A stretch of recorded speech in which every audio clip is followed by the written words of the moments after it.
Olá, pessoal, tudo bem? Seja bem-vindo à nossa aula de hoje. Mas antes da gente iniciar, quero me apresentar para vocês. Meu nome é Larissa, sou acadêmica de medicina na Argentina e auxiliar de enfermagem, e hoje estou aqui para falar um pouquinho com vocês sobre biossegurança. Mas antes da gente começar a nossa aula, quero lembrar vocês sobre os nossos materiais lá no nosso site. Tá incrível os materiais e é de extrema importância a gente ter as ferramentas certas para o nosso estudo. Então, não esqueça de conferir o nosso site. Bom, pessoal, a gente vai falar um pouquinho hoje sobre princípios da biossegurança. Eu vou deixar esse material disponível para vocês também. Deixei uma apresentação aqui para vocês conhecerem um pouquinho mais sobre mim. E além disso, os nossos materiais. Gente, assim como vocês, eu também sou estudante e desfruto de tudo isso. E ser estudante e estudar com as ferramentas certas nos ajuda sempre. Então, entra lá na nossa plataforma e não esqueça de adquirir os nossos materiais. Bom, então vamos falar um pouquinho sobre biossegurança. Vamos falar um pouquinho aí sobre o conceito da biossegurança, higiene das mãos, NR32 e infecções. Primeiro de tudo, eu quero que vocês reflitam algumas coisas. O que é biossegurança? Quais são os objetivos da biossegurança? O porquê a gente utiliza a biossegurança? Quem pode realizar a biossegurança? E além disso, será que de fato é realmente importante a biossegurança? Quero que vocês parem para pensar nessas 5 perguntas aí que são de extrema importância. Bom, primeiro de tudo, vamos falar sobre o conceito de biossegurança. Quando a gente fala de biossegurança, bio significa vida e segurança é tudo aquilo que é livre de perigo. Então, bio, vida, segurança, tudo aquilo que é livre de perigo. A própria palavra diz segurança. Então, a gente fala sobre a segurança da vida. O conceito da biossegurança, ele é um conceito de conjuntos de procedimentos, de técnicas, metodologias, equipamentos, dispositivos capazes de eliminar ou minimizar riscos. Então, toda vez que você lembrar de biossegurança, você lembra que é um conjunto de coisas que é utilizado para minimizar riscos. Bom, e a gente precisa entender alguns princípios da biossegurança dentro da enfermagem. A gente fala aqui um pouquinho sobre a parte da precaução padrão. O que seria isso? Seria o uso de EPIs, higienização das mãos e as práticas adequadas de limpeza. Ou seja, não basta somente a gente lavar as mãos ou usar os EPIs, a gente tem que trabalhar num local que esteja ali adequado, que esteja limpo, que é de extrema importância por conta da questão dos micro-organismos e tudo mais. Primeiro de tudo, a gente fala aqui sobre os EPIs.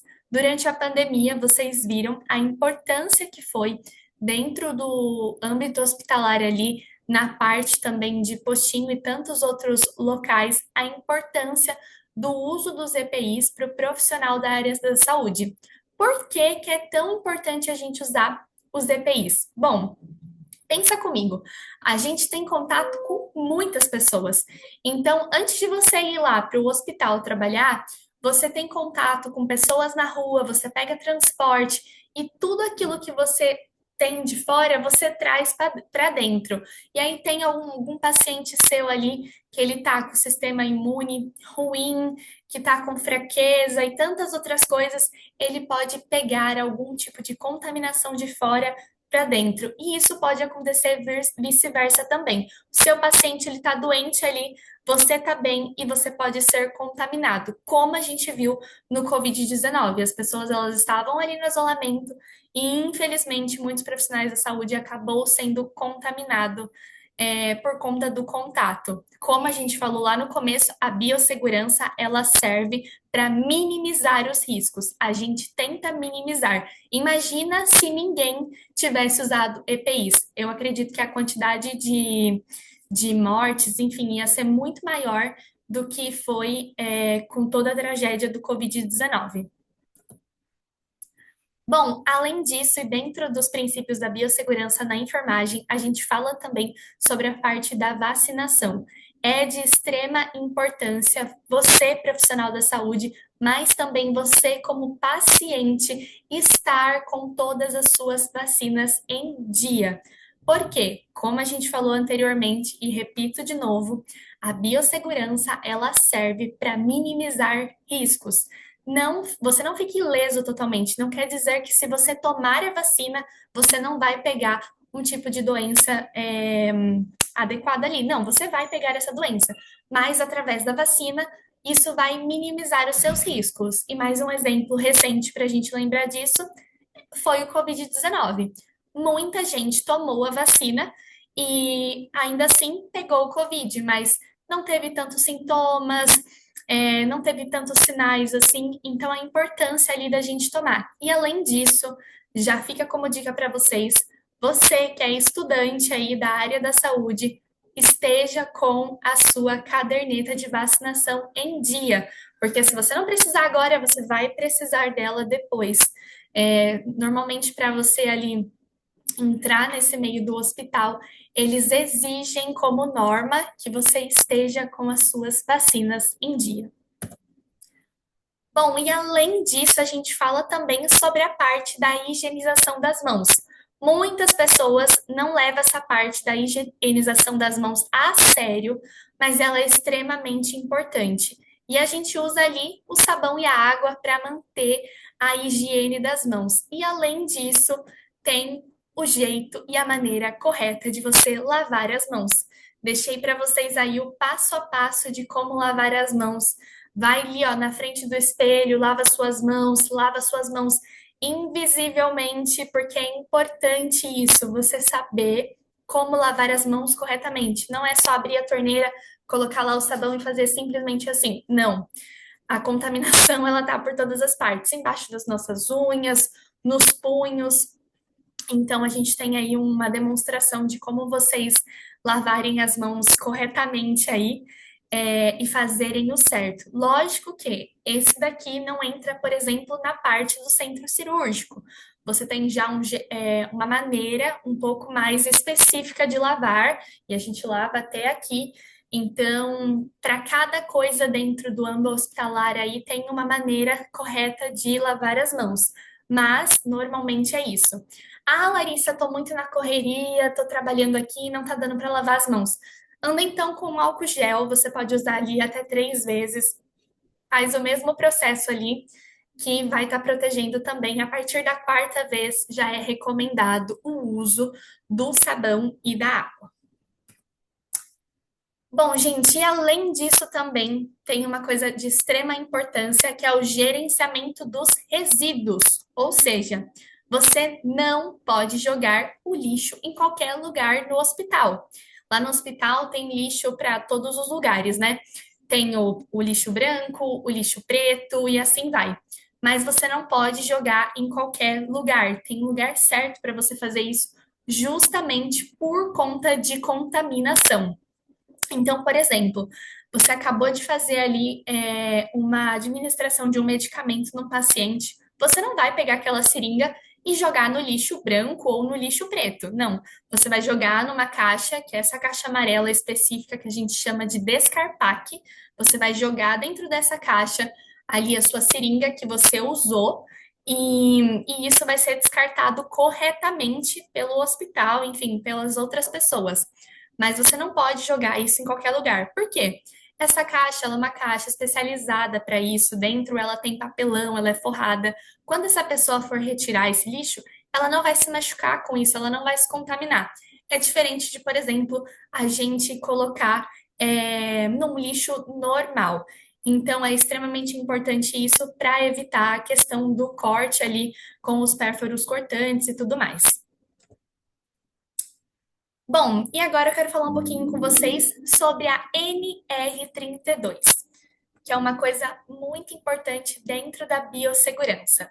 Primeiro, a gente vai falar um pouquinho aqui sobre a importância da NR32 para os profissionais da enfermagem. Para quem não sabe, NR32 é Norma Regulamentadora 32. O que significa isso? Essa norma, ela foi implementada com o objetivo de estabelecer medidas protetoras para promover saúde e segurança para todos que estão presentes dentro do hospital, clínico, o que for. Você, profissional da área da saúde, paciente, enfim, todos estão protegidos aí por essa norma regulamentadora. Só que do mesmo jeito que essa norma te protege, você, profissional da saúde, você tem que saber também essa norma, porque se você fizer algo contra essa norma, você pode se prejudicar também. A gente vai falar um pouco disso ali na frente. Mas, enfim, ela tem como foco aí de garantir a saúde dos trabalhadores na área da saúde. Então, toda vez que você lembrar da NR32, você vai lembrar aí que ela tem como foco de garantir a sua proteção aí no seu âmbito hospitalar ou clínico ou o que for da área da saúde. Bom, e aí ela passou por algumas mudanças, a NR32, até ela chegar hoje como ela está hoje, e ela faz parte aí do nosso contexto aí, do nosso momento ali, do nosso trabalho. E o que que significa isso? Bom, primeiro de tudo, o NR32, ela tá ali para te resguardar de muitas coisas e ela faz parte, lembra do contexto de biossegurança lá no começo? Biossegurança, minimizar riscos. Então, ela tá aí para minimizar os riscos. E a NR32, ela te protege em relação a doenças infectológicas, administrações de medicamentos, riscos químicos e tantas outras coisas. Então, por exemplo, vou dar um exemplo básico para vocês entenderem.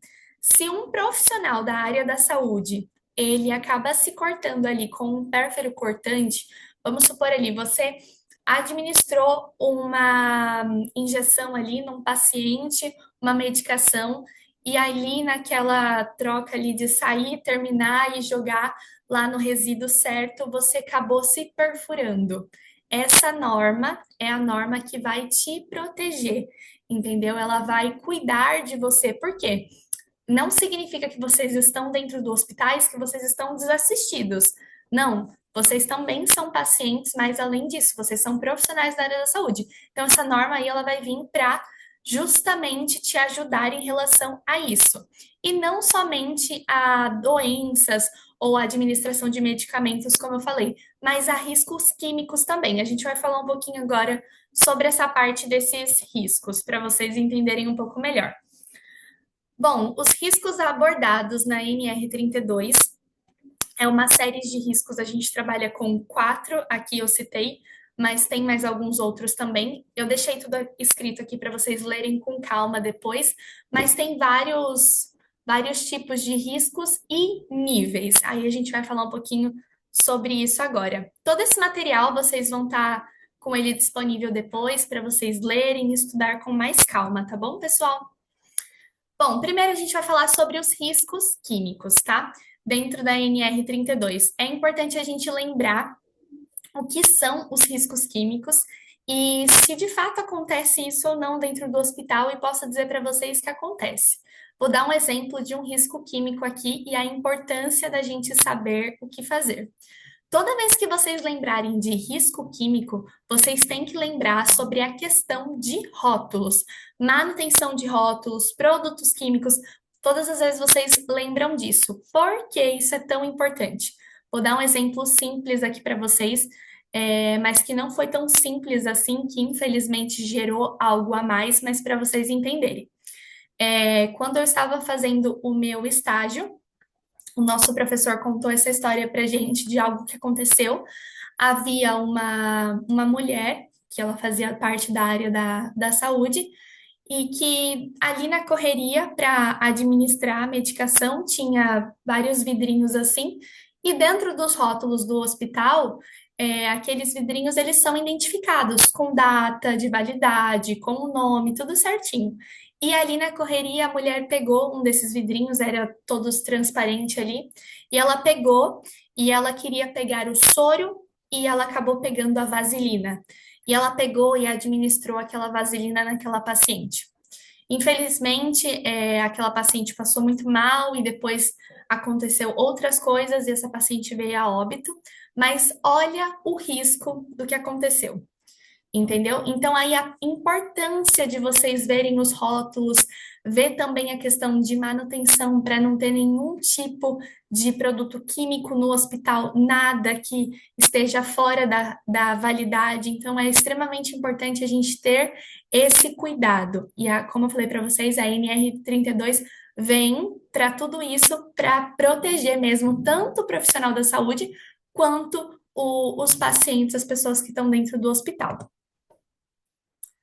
Além disso, tem a parte também da radiação, que não é muito falada, mas acontece muito também. Inclusive, vocês podem perceber que profissionais da área da saúde que trabalham com radiação, com raio-x, tomografia, enfim, com todo tipo de radiação, eles se aposentam mais cedo do que um profissional normal por conta disso, porque eles estão mais expostos ali à radiação. Então, por exemplo, quando você vai ali fazer um exame, seja uma tomografia, uma radiografia, o que for, você já parou para pensar e perceber que o médico, ele te dá as orientações, coloca você ali na cabine e ele sai ou ele vai para algo mais escondido? Por quê? Ele faz isso para evitar um pouco ali o contato da radiação. É lógico que o contato que a gente tem é mínimo, mas já é ruim. Imagina um profissional que tem esse contato 24 horas ali, 12 horas do seu dia. Então, a NR32 ela vem por isso também, para minimizar esses riscos da questão da radiação, tanto para o profissional da saúde quanto para o paciente também. Por isso que tem uma série de avaliação de que o paciente não pode usar brinco para fazer esses tipos de exame, tem que tirar todo o colar, todos os acessórios, as coisas, pergunta se tem marca-passo ou não. Justamente tudo isso para minimizar riscos, para que nada de pior aconteça.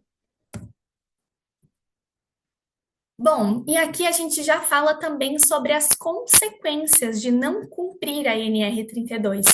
Então, assim, não é só uma norma que ela vai me ajudar, não. Se você não cumprir essa norma, você pode ali ocasionar coisas ruins para você. Então, ali pode ser algo, ela pode ser uma norma muito boa, mas ela pode ser uma norma muito ruim também. Então, ali, se você acaba não cumprindo, isso pode acarretar ali na sua carreira algumas penalidades. No caso da enfermagem ali, depende da gravidade. É lógico que tudo é avaliado, tá, gente? Mas depende da gravidade ali. Se depende do que aconteceu, você pode até, no caso da enfermagem, perder o seu corém ali. Então, é importante a gente saber as normas da NR32 certinho. Como eu falei para vocês, ela protege vocês, mas você tem que fazer o que está escrito na norma também, porque se você fizer algo ali que está fora da norma ou que realmente foi um erro, depende da gravidade, você pode ali perder o seu cargo, a sua função. Bom, e agora a gente vai falar um pouquinho sobre infecção hospitalar, que é um assunto de extrema importância dentro da biossegurança.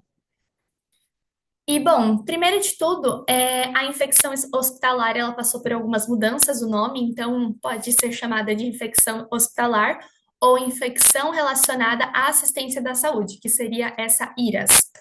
Mas, de qualquer forma, a definição dela, ela da infecção hospitalar, ela é definida e ela é adquirida dentro do hospital.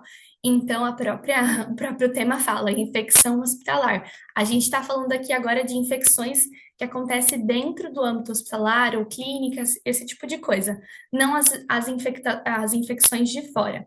Então, no caso, quando a gente fala sobre isso, a gente já fala de pacientes que eles estão ali em estados muito críticos. Então, pacientes que estão internados, pacientes que têm um sistema imune baixo e, infelizmente, acabam adquirindo infecções hospitalares, que é o que a gente fala hoje. E tudo isso, como eu falei para vocês, entra na questão do sistema imunológico. Depende muito de como a paciente está, quantos anos ele tem, e todo abrangente. Mas é por isso a importância da biossegurança, porque pensa, Já tem um senhor de idade lá que ele tá com o sistema dele imune muito, muito, muito baixo. E de repente vem uma outra pessoa e traz ali uma contaminação de fora, ou outra pessoa ali que está doente, eles têm contato, por exemplo, na UTI, tem contato um com o outro. Isso pode gerar outras coisas e outras infecções mais graves. A gente vai falar sobre isso. Bom, mas primeiro a gente tem que saber alguns fatores que causam as infecções, que é o desequilíbrio da flora, a queda do sistema imune, como eu falei para vocês, procedimentos invasivos, por isso a questão que a gente fala sobre estar com os equipamentos certos, a lavagem das mãos, por quê?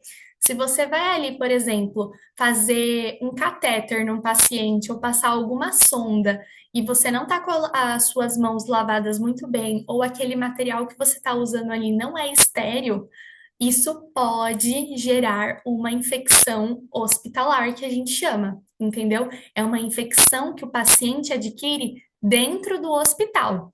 Então, a importância da gente manter tanto os equipamentos que a gente usa estéreo, ou se é descartável, sempre usar um novo, e a importância da gente manter ali as nossas mãos, os equipamentos certos também, tudo limpo. E o local certo também, que é o local seguro que a gente chama. E além disso, também o maior tempo de permanência no hospital. Ou seja, tem muita gente que fica muito tempo no hospital, 90 dias, um ano, enfim, e isso tudo vai aumentando, porque o paciente fica ali por muitos anos.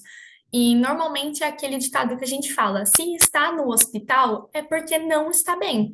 Então, isso faz com que, de fato, o sistema imune da pessoa esteja mais baixo do que o normal, e infelizmente faz com que ela tenha contato com outros tipos de bactérias, com outros tipos de micro-organismos, e isso vai gerando essa questão da infecção hospitalar.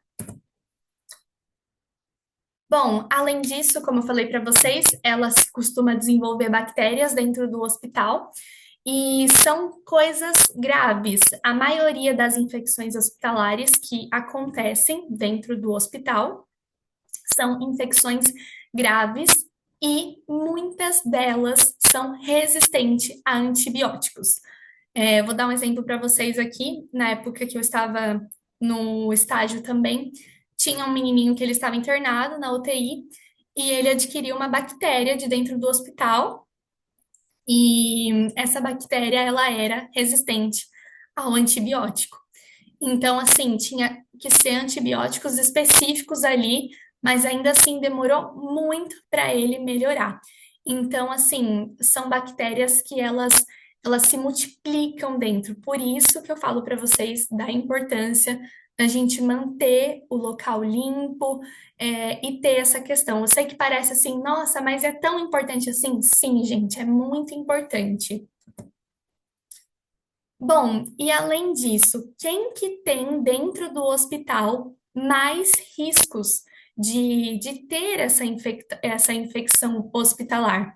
Quem mais tem são as pessoas que têm essa fragilidade de imunidade maior, que seriam os idosos, os recém-nascidos, pessoas que têm portadoras de doenças como a AIDS, pessoas que acabou de passar por cirurgias, como diversos transplantes. Além disso, pessoas que têm diabetes mal controlada, que têm hipertensão, risco de respiração, pessoas que têm doenças cardiovasculares, enfim, todo esse tipo de pessoa, assim, de paciente que tem esses riscos, que já vem com doenças antigas, que tem algumas comorbidades que a gente chama, corre esse risco. Então, ali, por exemplo, um paciente que está internado ali, que seja um obeso, que ele tem diabetes, pressão arterial, enfim, coisas assim de muito grande, que ele tem outros históricos de doenças, ele corre esse risco, entendeu? Bebês recém-nascidos que não têm imunidade ainda e também idosos. Então, a gente tem que tomar cuidado com essa questão e com eles também, por conta, da questão da infecção. Não só que não só com eles, né? Com outros pacientes também. mas tem essa questão. E também o tempo de internação. Quanto maior o tempo de internação ali no hospital, quanto maior tempo que o paciente fica no hospital, maior o risco de contrair várias infecções, infelizmente. Bom, gente, além disso, a gente fala também sobre a questão de alguns tipos de infecção dentro do hospital, como eu falei para vocês. E as infecções que elas surgem dentro do hospital, elas são classificadas ali com alguns micro-organismos e tem alguns nomes específicos de infecções que acontecem dentro do hospital, que seria a endogênia, a exogênia, a infecção cruzada e a interhospitalar. Então, cada uma delas ali acontece de uma maneira específica. Por exemplo, a infecção cruzada acontece muito em pacientes que estão na UTI ali. Então, assim, cada lugar do hospital, cada caso é um caso. E por que a gente tem que saber o tipo de infecção ali? Para saber como tratar, entendeu? Porque às vezes o tipo de infecção cruzada, ele não é o mesmo do tipo de interhospitalar, entende?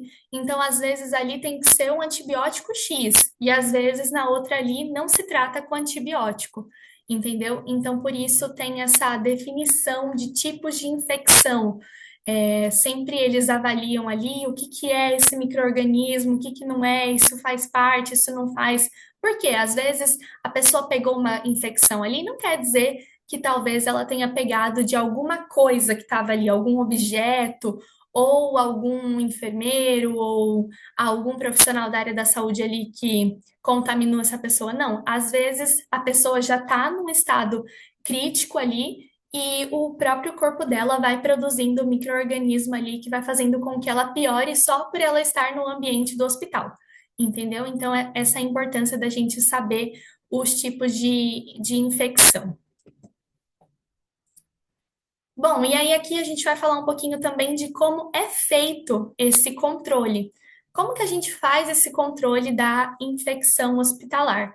Bom, e quem controla isso é esse comitê, que é a Comissão de Controle de Infecção Hospitalar, e eles têm como objetivo elaborar e estudar toda a epidemiologia do hospital e ali programar mesmo um controle de infecção, porque tem como a gente evitar algumas infecções. Então, esse pessoal, eles estudam para isso, estuda todas as partes de micro-organismos, bactérias, tudo, para elaborar ali um controle de infecção. Quando, por exemplo, você vai no hospital, seja como um acompanhante, você não volta. Minha mãe falava muito isso quando era criança. A gente ia no hospital, vai tomar banho porque tá com roupa de hospital. A gente não volta com essa sensação assim de, ai meu Deus, será que eu tô suja? Será que eu não tô? Por quê? Porque infelizmente é um local ali que tem muitas bactérias. Só que lógico que, né, é diferente a gente ir num pronto-socorro para a gente ir num lugar que a pessoa está internada há muito mais dias, por exemplo, como uma UTI. Então é importante essa comissão do controle aí, eles investigarem e fazer o máximo para programar ali o controle da infecção. E além disso, eles colocam algumas normas de limpezas, de rotina, regra para os pacientes, regra também para os profissionais, e assim a gente fazer todos juntos esse combate à infecção hospitalar. E além disso, eles são responsáveis também em relação à vigilância sanitária no caso de infecção. Então, por exemplo, um paciente está com uma infecção gravíssima, que ninguém tem, que ninguém sabe, então eles são acionados ali para saber o que é isso e também fazer essa limpeza do local se precisar. Bom, gente, chegamos ao fim da nossa aula. Espero que vocês tenham gostado. Falamos um pouquinho aí sobre a questão da parte da biossegurança, né? Vou deixar esse material disponível para vocês. Quero deixar também algumas indicações de alguns livros para vocês relacionados à biossegurança. Então, tem alguns manuais aí que são de extrema importância. Tem esse link desse e-book também, que é um PDF, caso vocês queiram ler um pouco mais sobre isso. e saber a importância, saber como prevenir, como usar isso dentro do seu trabalho, que isso é de extrema importância. Espero que vocês tenham gostado e nós nos vemos aí na próxima aula. Tchau, tchau.